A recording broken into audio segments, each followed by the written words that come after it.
السلام علیکم ویورز، امید کرتی ہوں آپ سب خیر و عافیت سے ہوں گے۔ ویورز، آج کی ویڈیو سٹارٹ کرنے سے پہلے پلیز چینل کو سبسکرائب کریں اور ویڈیو کو لائک کریں اور بیل آئیکن بھی پریس کریں تاکہ میری ہر نئی ویڈیو کا نوٹیفیکیشن آپ کو ٹائم سے ملتا رہے۔ تو یہ جن کی سٹوری ہے یہ بتاتے ہیں کہ میرا نام علی ہے، اور سچ پوچھو تو ان کی سٹوری کے بعد مجھے اپنی زندگی کے بہت سے معاملات جو الجھے ہوئے تھے سلجھے ہوئے دکھائی دینے لگے ہیں۔ بہت سی چیزیں جو مجھے سمجھ نہیں آ رہا تھا، اور سچ پوچھو تو کئی چیزیں تو ایسی تھی جن کی طرف ابھی تک میرا دھیان بھی نہیں گیا تھا، مجھے اس ای میل کے بعد سمجھ آئی ہیں۔ تو آج کی سٹوری ہم سٹارٹ کرتے ہیں۔ علی بتاتے ہیں کہ یہ واقعات تب سٹارٹ ہوئے جب یہ پیدا ہوئے تھے اور ابھی صرف 3 سال کے تھے۔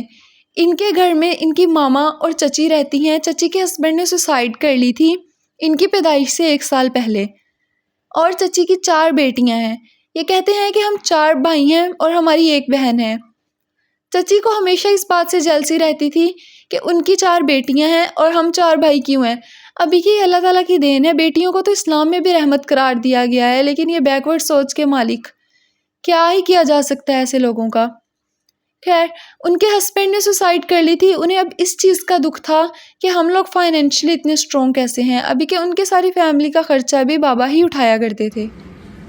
ابھی میں صرف 3 سال کا تھا جب میرے بابا ایک دن بلڈنگ سے کام کرتے کرتے اتنی اونچی بلڈنگ کے 3rd فلور سے نیچے گر گئے۔ بابا کو کافی زیادہ چوٹیں آئیں اور وہ پاکستان آ گئے، جس کے بعد ہماری کنڈیشن بھی اتنی زیادہ ٹھیک نہیں رہی، لیکن الحمدللہ بابا کچھ عرصہ میں ریکور ہو گئے اور واپس اپنے کام پر چلے گئے۔ اور اس کے بعد میرا بڑا بھائی جو کہ اسٹڈی میں بہت زیادہ اسٹرانگ تھا اور میٹرک میں اس نے ٹاپ کیا تھا، FSC میں اس کے وہ مارکس نہیں آ پا رہے تھے جو وہ ڈیزرو کرتا تھا۔ ابھی کا وہ اتنی ہی ایفرٹ کر رہا تھا اور باقاعدہ اس نے اکیڈمیز بھی رکھ لی تھی کہ شاید اس کی ایفرٹ میں کوئی کمی ہو، نہ کوئی ایکسٹرا ایکٹیویٹی سٹارٹ کی، بٹ سٹل سمجھ نہیں آ رہا تھا وہ کہ وہ کس جگہ سے پیچھے رہ رہا ہے۔ اس کے بعد ہمارے گھر میں اکثر بلڈ کے سٹرینز آ جایا کرتے تھے، اکثر بڑے بھائی کے کپڑے پھٹ جایا کرتے تھے، کیونکہ جو وہ بلیک میجک کر رہی تھی وہ سب سے پہلے بڑے بھائی پر اور بابا پر ہی ہوا تھا۔ وہ اکثر سورۃ بقرہ کی تلاوت کیا کرتی تھی اور اپنی بیٹیوں سے بھی کروایا کرتی تھی۔ ہم نے اس چیز کی طرف کبھی دھیان نہیں دیا تھا کیونکہ اس چیز کو ہم نے بالکل ایک نارمل کنسیڈر کیا۔ ہمیں اس چیز کا اندازہ ہونا شروع ہو گیا تھا کہ کوئی ہم پر بلیک میجک کر رہا ہے، لیکن دھیان یہ بالکل بھی نہیں تھا کہ وہ چچی ہی ہو سکتی ہیں۔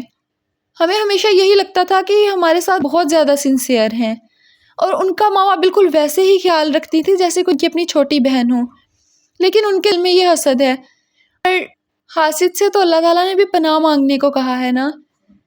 خیر، بڑے بھائی کے بعد اب یہ سارا کچھ مجھ پر ٹرانسفر ہوا۔ مجھے یاد ہے کہ ایک دن میں بیٹھا بیٹھا اسٹڈی کر رہا تھا اور میرے ارد گرد کچھ بھی نہیں تھا، روم بالکل لاک تھا، اور تب میں 6 کلاس میں ایگزامس کی پریپریشن کر رہا تھا کہ میری بک پر کسی نے بلڈ پھینکا۔ میں نے ادھر ادھر مڑ کے دیکھا، وہاں پر کوئی بھی نہیں تھا، لیکن میری بک پر بلڈ اچانک پھر ایسے کیسے آ سکتا ہے۔ میں نے نیچے جا کر ماما کو بتایا، ماما نے آیت الکرسی پڑھ کر مجھ پر پھونک دی، اور اس سب کے بعد یہ جو بھی چیزیں تھیں کنٹینیوسلی ہمیں تنگ کرنا شروع ہو گئیں۔ ان واقعات کو ہوتے ہوتے 3 سال گزر گئے تھے، اور اب جو بھی یہ چیزیں تھیں اتنی پرانی ہو گئی تھی کہ اب ہمیں یہ باقاعدہ نظر آنا شروع ہو گئی تھی۔ یہ بات کنفرم ہے کہ بلیک میجک جب بھی کروایا جائے، اگر وہ پرانا ہو جائے تو جو بھی وہ چیزیں ہوتی ہیں، جنات یا کوئی دوسری مخلوق، وہ ہمیں نظر آنا شروع ہو جاتی ہے۔ اب یہ بھی ایسا ہی تھا، بابا پاکستان آئے ہوئے تھے اور ایک دن وہ میرا پلو چھت پر لے گئے، بیکاز وہ چھت پر سونے والے تھے۔ میرے مائنڈ میں کوئی شرارت آئی، اس رات میں بابا کے پاس چھت پر اپنا پلو لینے گیا، دیکھا جب کہ وہ سو رہے ہیں، میں نے چارپائی کے نیچے گھس کر انہیں پش کیا اوپر کو۔ بابا کی آنکھ کھل گئی، انہیں پتہ چل گیا کہ یہ میں ہی ہوں۔ یقیناً اٹھے اور انہوں نے پلو ریپلیس کیا۔ میں پلو اپنا لے کر نیچے جا ہی رہا تھا کہ میں نے سیڑھیوں پر کسی کو بیٹھے ہوئے دیکھا۔ اس کا چہرہ میری طرف نہیں تھا، لیکن بالکل بلیک تھا، وہ بالکل بلیک، مطلب اس کے سر کے بالوں میں اور سکن میں کوئی فرق نظر نہیں آ رہا تھا۔ سیڑھیوں پر چھوٹی لائٹ لگی ہوئی ہے جس کی وجہ سے میں اسے واضح دیکھ پا رہا تھا، لیکن مجھے سمجھ نہیں آ رہی تھی مخلوق کون سی ہے۔ اس نے سڈن 180 کی اینگل پر میری طرف منہ کیا۔ میں دیکھ کر ایک لمحے کے لیے وہیں پر ساکت ہو گیا کہ اس کے کوئی بھی فیچرز نہیں ہیں۔ اس کا فیس بالکل فلیٹ، نہ نوز، نہ آئیز، نہ لپس، اور اس کے سر پر عجیب قسم کے بینڈز ہیں، جیسے کہ جو افریقن ہوتے ہیں وہ اپنے ہیئر سٹائل میں یوز کرتے ہیں۔